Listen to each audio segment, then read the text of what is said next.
Shalom, anak-anak yang dikasih oleh Tuhan Yesus Kristus. Apa kabar hari ini? Tetap ada sukacita karena kita punya Yesus yang luar biasa. Dalamnya hatiku jadikanlah, dan hatiku jadikanlah selalu bersinar terus. Ya Yesus, berikanlah padaku sukacita, oh sukacita. Dalamnya hatiku jadikanlah selalu bersinar terus. Ya Yesus, berikanlah padaku sukacita, oh sukacita.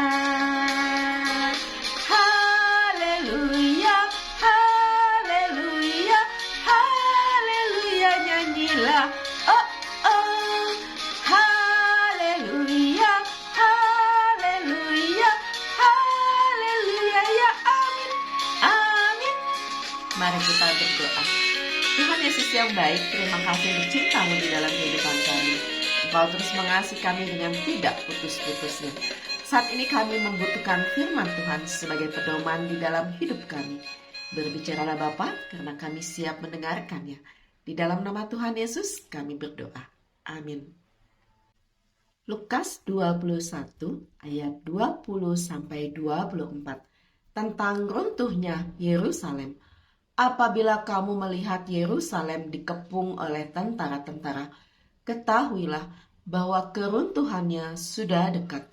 Pada waktu itu, orang-orang yang berada di Yudea harus melarikan diri ke pegunungan, dan orang-orang yang berada di dalam kota harus mengungsi.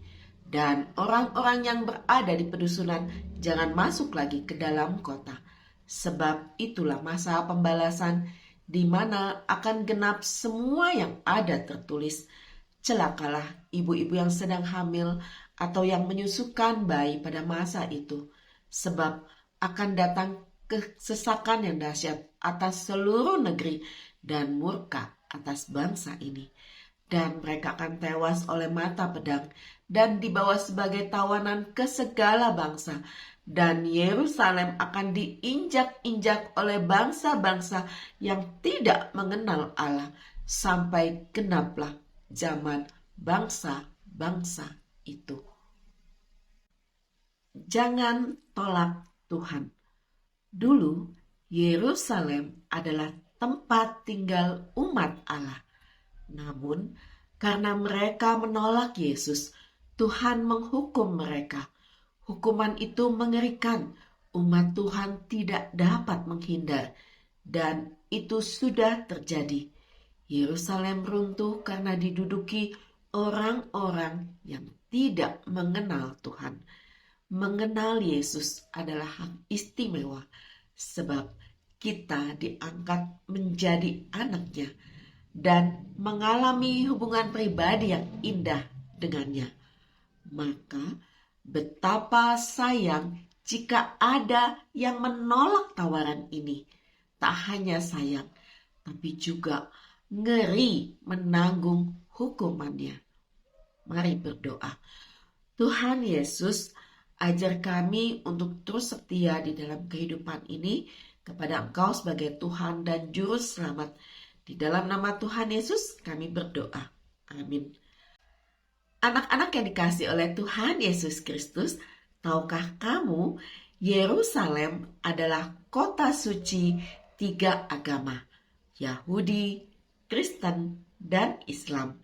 Yerusalem menjadi ajang perebutan berbagai bangsa sejak berdiri. Yerusalem telah diserang sebanyak 52 kali. Yang menarik, Yerusalem juga jadi contoh tentang toleransi. Orang Arab yang tinggal di Yerusalem bisa berbahasa Ibrani, bahasanya orang Yahudi. Sebaliknya, orang Yahudi juga bisa berbahasa Arab. Setahun sekali, orang Kristen diizinkan beribadah di kapel atau gereja kecil yang ada di dalam masjid. Tempat itu dipercaya sebagai lokasi Yesus berdiri sebelum terangkat ke surga. Anak-anak yang dikasih oleh Tuhan Yesus Kristus, tetap pegang imanmu, percaya kepada Yesus sebagai Tuhan dan Juru Selamat pribadi, dan lakukan nilai-nilai Kristiani di dalam kehidupanmu.